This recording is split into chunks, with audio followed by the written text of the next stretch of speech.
नमस्कार दोस्तों, उम्मीद करते हैं उत्पाद सिपाही की आपकी तैयारी बेहतर चल रही होगी। जिन भी विद्यार्थियों का क्षेत्रीय लैंग्वेज नागपुरी है, उनमें से ज़्यादातर विद्यार्थी को लोक साहित्य में थोड़ा बहुत समस्या आ रहा है। बहुत सारे विद्यार्थियों से बातचीत करने से ये हम लोगों को पता चला। तो इसको ध्यान में रख के हम लोग एक नया वीडियो सीरीज ला रहे हैं, जिसमें एमसीक्यू के माध्यम से आपका लोक साहित्य को रिवाइज करवाया जाएगा। तो चलिए हम लोग एमसीक्यू के माध्यम से रिवीजन शुरू करते हैं। वैसे यहाँ जो भी क्वेश्चन आपको बताया जा रहा है, वो हम लोगों का संपूर्ण नागपुरी का जो कोर्स है, अगर आप लिए होंगे तो ऑलरेडी वहाँ पे उपलब्ध करा दिया गया है, वहाँ आप बना भी लिए होंगे। अगर नहीं बनाया है तो आप ज़रूर उसे बना लीजिए, समय बहुत कम बचा हुआ है।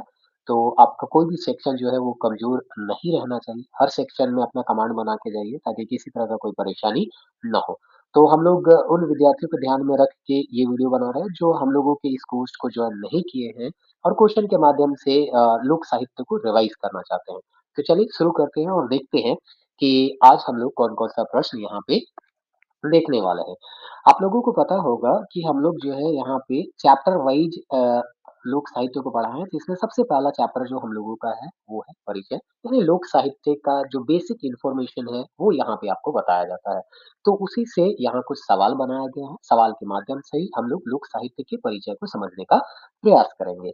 आप हर एक सवाल का जवाब जो है, वो सोचने का प्रयास कीजिएगा और देखिएगा कि आप कितना सही जवाब जो है, वो सोच पा रहे हैं। तो सबसे पहला सवाल है, नागपुरी साहित्य को कितने भागों में बांटा जाता है? 1 भाग, 2 भाग, 3 भाग और 4 भाग। तो उम्मीद करते हैं आप इसका सही जवाब सोच पा रहे होंगे। इसका सही जवाब है ऑप्शन डी अर्थात 2 भाग। ये 2 भाग कौन-कौन है? इसी से संबंधित अगला स्लाइड में प्रश्न पूछा गया, तो पहले ये प्रश्न देख लेते हैं, फिर इसके बारे में कुछ बहुत हम लोग जानने का प्रयास करेंगे। तो अगला प्रश्न है, नागपुरी साहित्य के 2 मुख्य भाग कौन-कौन हैं? लोक साहित्य और आधुनिक साहित्य, लोक साहित्य और श्रेष्ठ साहित्य, प्राचीन और आधुनिक साहित्य, गद्य और पद्य। तो इसका सही आंसर हो जाएगा लोक साहित्य और शिष्ट साहित्य। तो जो नागपुरी साहित्य है, उसको हम लोग लोक साहित्य में बाँटते हैं और दूसरा जो पार्ट होता है वो है शिष्ट साहित्य। लोक साहित्य क्या होता है? हम लोग जो कहानी, कथा, गीत एक पीढ़ी से दूसरी पीढ़ी तक पहुँचाते जाते हैं या सुनते जाते हैं।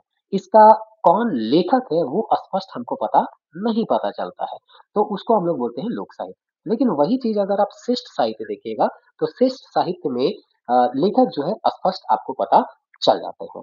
जैसे आप मंजर भाग 2 में देखे होंगे, मामा भैगना जो है वो एक प्रकार का क्या है, लोक साहित्य है। साहित्य जो है उसका एक क्या है, पाठ है।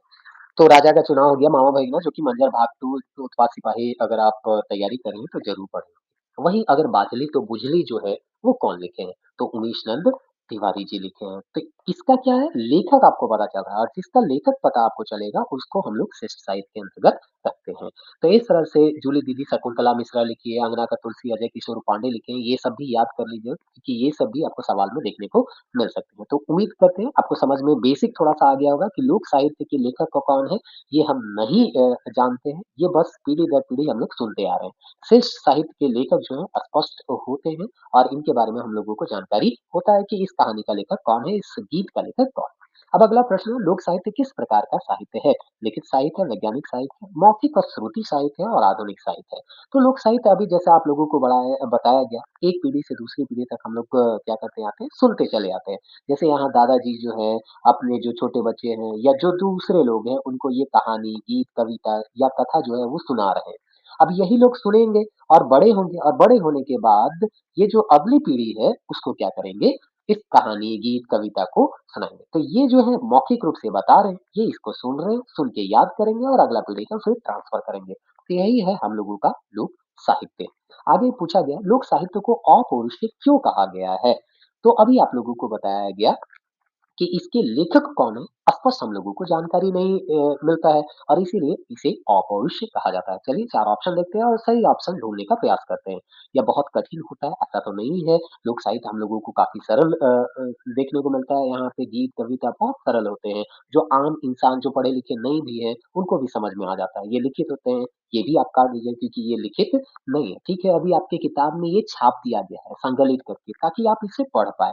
लेकिन सामान्यतः ये जो लोक कथा होते हैं या लोकगीत होते हैं, वो कोई किताब में लिखे नहीं गए थे। ये लंबे समय तक हम लोग याद रख सकें, आने वाली पीढ़ी इसको याद रख सके, इसीलिए जो संकलन करता है, वो इसे संकलित करके एक किताब में दे दिए। इसके रचयिता का पता नहीं होता है। अभी आपको बताया गया है कि लोक साहित्य जो है उनके रचयिता का पता नहीं होता है। इसीलिए इन्हें क्या कहा गया है? अपौरुषीय कहा गया है कि ये किसी स्त्री या पुरुष के द्वारा या यहाँ के द्वारा रचा नहीं गया है या रचा गया भी होगा तो हमको जानकारी नहीं है कि किसके द्वारा रचा गया। इसीलिए इसे अपौरुषीय का नाम देते हैं। तो इसका सही आंसर हो जाएगा ऑप्शन सी। अब चलिए अगला प्रश्न देखते हैं। लोक साहित्य किसकी अभिव्यक्ति है? अभिव्यक्ति मतलब आप जो सोच रहे हैं उसको अभिव्यक्त करना, दूसरों को बताना। तो किस चीज़ की अभिव्यक्ति है लोक साहित्य? लोक साहित्य से हमको क्या चीज़ पता चलता है? विद्वानों की अभिव्यक्ति है, विद्वान जो बताना चाहते हैं वो चीज़ हमको जानकारी पता चल रहा है। या राजा जो चाह रहे हैं वो चीज़ का जानकारी हमको पता चल रहा है या लोकमानस यानी आम इंसान जो है उनका सोच के बारे में पता चल रहा है, उनका रहन-सहन, गीत जो है वो है, खान-पान ये सब के बारे में हमको पता चल रहा है लोक साहित्य में या लेखकों का जो अभिव्यक्ति है वो हमको पता चल रहा है। तो आप लोगों को पता होगा कि लोक साहित्य में हमें आम जनजीवन के बारे में पता चलता है, उनका रहन-सहन, उनका सोच अगर उनका सोच जो है ये है कि हमारे समाज में डायन-बिसाई जैसे हम लोग अभी देखते हैं, अभी भी वर्तमान समय में भी देखने को मिलता है, तो भूत-प्रेत वाला कहानी भी हम लोगों को लोक कथा में देखने को मिलता है। विश्वास कथा देखने को मिलता है कि कैसे जो है हम लोग परी कथा बनहरिणी का बेटा जो है आप पढ़े होंगे, उसमें हरिण जो है अप्सरा जो है वो हिरण का रूप ले लेती है। तो इस तरह का सोच हमारे समाज में था और वही सोच जो है वो हमें लोक साहित्य में क्या होता है झलकता है। तो लोकमानस यानी लोगों का जो सोच है वो चीज़ हमें लोक साहित्य में पता चलता है। तो इसका सही आंसर हो जाएगा ऑप्शन सी। अगला प्रश्न लोक साहित्य में कौन-कौन से तत्व शामिल होते हैं? मतलब किन चीज़ों से मिलके हमारा लोक साहित्य जो है वो बनता है। केवल कविता से मिलके बनता है, केवल कहानी से मिलके बनता है या कथा, गीत और चुटकुले इन सब से मिलके बनता है या केवल नाटक से मिलके बनता है। तो इसका सही आंसर जो है आप बताने का प्रयास कीजिए। तो देखिए केवल कविता तो हमारे लोक साहित्य में नहीं मिलता है, कविता के अलावे भी बहुत कुछ मिलता है, केवल कहानी भी नहीं मिलता है, तो कथा भी मिलता है, गीत भी मिलते हैं, चुटकुले मिलते हैं, इसके अलावा भी बहुत सारे कुछ मिलते हैं। लेकिन अगर सबसे बेस्ट यहाँ पे ऑप्शन में हम जाएँ, तो यहाँ पे कथा, गीत और चुटकुले होंगे क्योंकि यहाँ पे केवल शब्द का प्रयोग नहीं किया गया है। केवल अगर रहता तो केवल कथा, गीत और चुटकुले ये नहीं होता, इसके अलावा भी बहुत सारी चीज़ें। तो बाकी तीनों ऑप्शन में केवल है, इसीलिए ये नहीं होगा और इसमें केवल नहीं है, इसीलिए ये सही आंसर होगा। तो इस तरह से इसका ऑप्शन सी सही आंसर होगा। अगला प्रश्न देखते हैं, नागपुरी लोक साहित्य को किसका दर्पण माना जाता है? तो राजनीति का दर्पण माना जाता है, समाज का दर्पण माना जाता है या आईना माना जाता है, विज्ञान का आईना माना जाता है या अर्थव्यवस्था का आईना माना जाता है। तो हम लोग अभी देखते हैं मूवी, मूवी को क्या कहा जाता है कि समाज में जो भी घटना घट रहा है उसी को मूवी में जो डायरेक्टर होते हैं वो बताने का प्रयास करते हैं। तो उसी तरह से ये जो लोक साहित्य है वो समाज का आईना है। यानी समाज हमारा किस प्रकार का सोच रखता है वो हमें पता चलता है। अगर यहाँ पे आपको लोक साहित्य में बाल विवाह का एग्ज़ाम्पल अगर मिल रहा है, तो हमको पता चलेगा कि हाँ, इस समाज में बाल विवाह जो है वो प्रचलित है। अगर किसी समाज में शिक्षा को लेके बहुत ज़्यादा जागरूकता है, तो वो जो है लोगों को शिक्षा या पहुँचाने के लिए अलग-अलग संस्था का क्या करेंगे निर्माण करेंगे।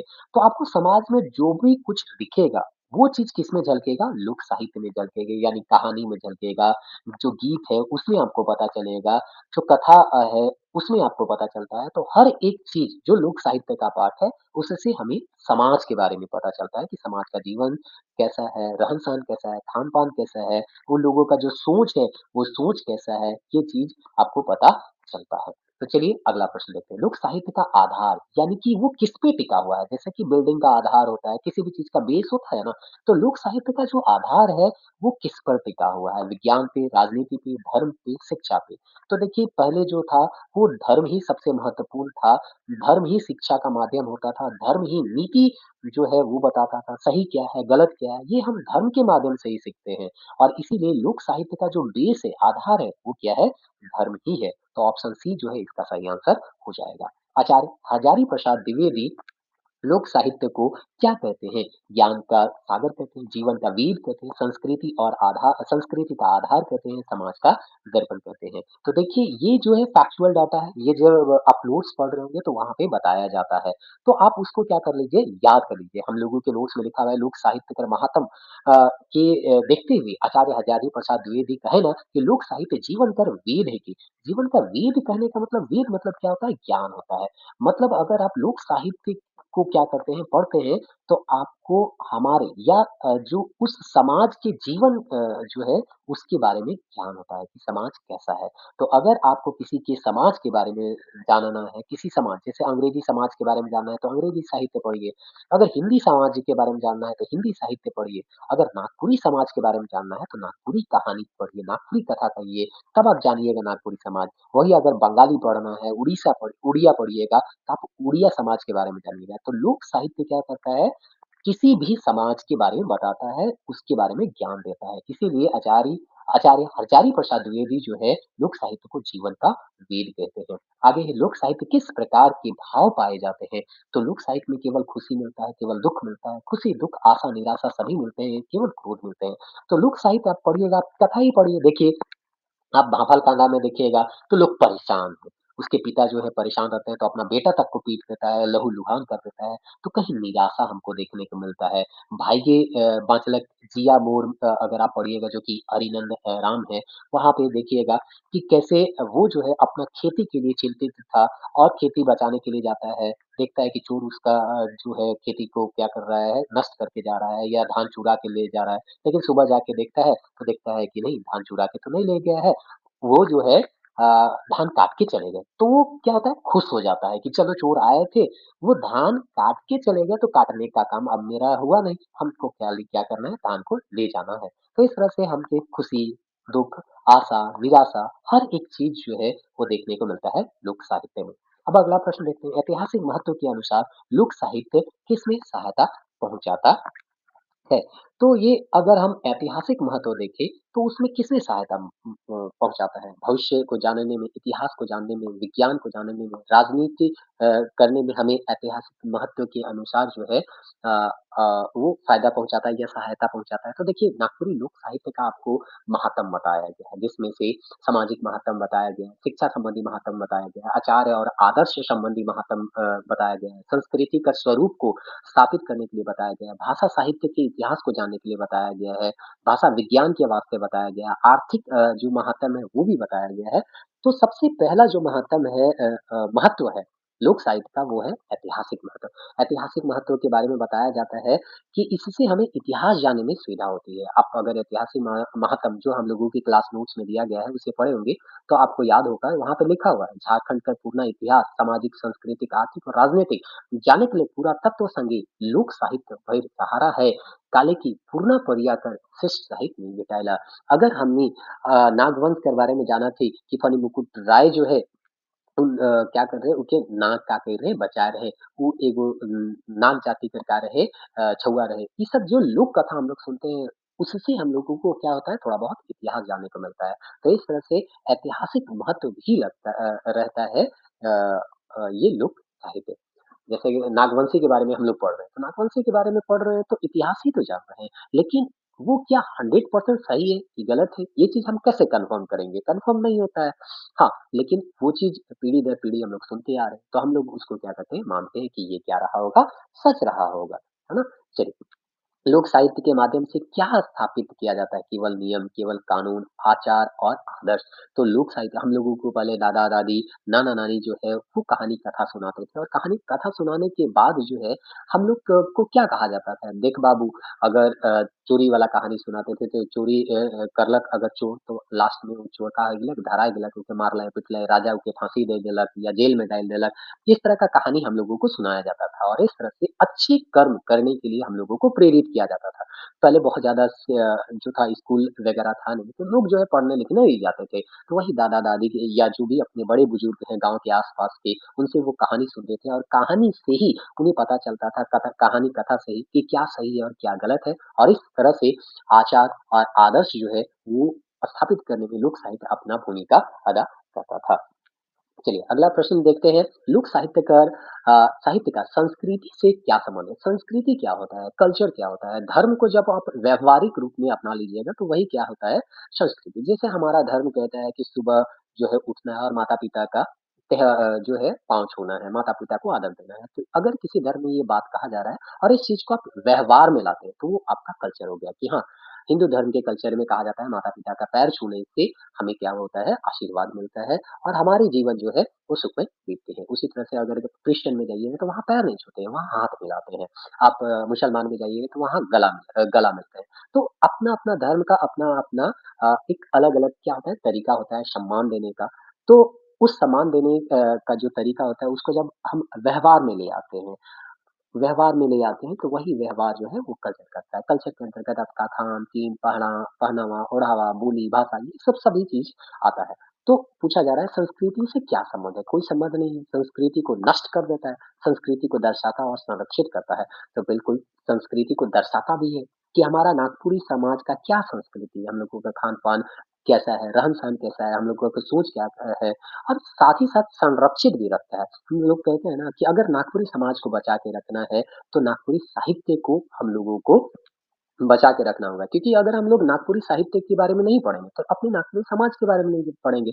आप केवल हिंदी साहित्य के बारे में पढ़िएगा या इंग्लिश साहित्य के बारे में पढ़िएगा, तो हिंदी का जो मेन बेल्ट है, उसके बारे में जानिएगा। अंग्रेजी के जो रचना रचा है, अंग्रेजी समाज के बारे में जानिएगा।